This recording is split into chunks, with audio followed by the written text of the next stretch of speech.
Hi guys! Welcome back to my channel. So kapon hindi tayo nakapag-update tungkol sa Dasbia, pero ito talagang kinilig ako talaga kasi nag-review talaga ako ng mga gaganap kahapon at ito talaga si Mika, kinikilig talaga sa Dasbia. Sabi pa ni Mika, magbibigay na yan ng wedding ring si Dustin kay Bianca. Grabe talaga at sinabi din ni Charlie na Dasbia, grabe talaga sila.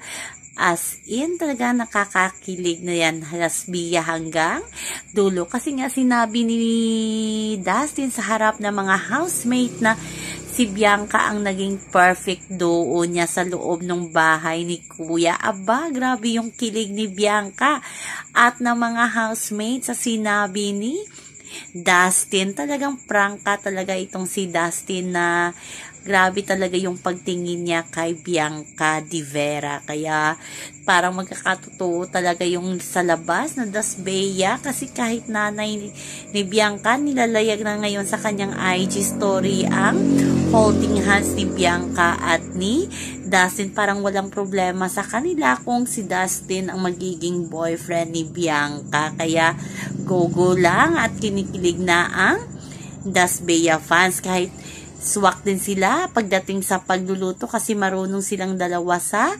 pagluluto. Sabi nga ng mga housemate, lalo na ni Mika, pag tumitikim daw si Dustin at si Bianca ng kanilang maniluluto, ang tahimik nilang dalawa at kinikilig talaga ang BFF ni Bianca na si Mika habang nakatingin sa kanila na nagluluto sa kusina.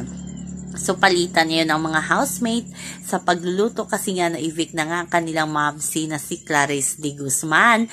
Pero nagbabalik ngayon bilang house challenger ang mga na-evict na mga housemate at ang saya at ang gulo na naman ng bahay ni Kuya kasi kumpleto ata ang papasok ngayon sa loob ng bahay ni Kuya. Talagang hindi pa ipinakita yung pagpasok muli ni Shubi at ni Clarice. Sigurado si Isner masayang masaya yan.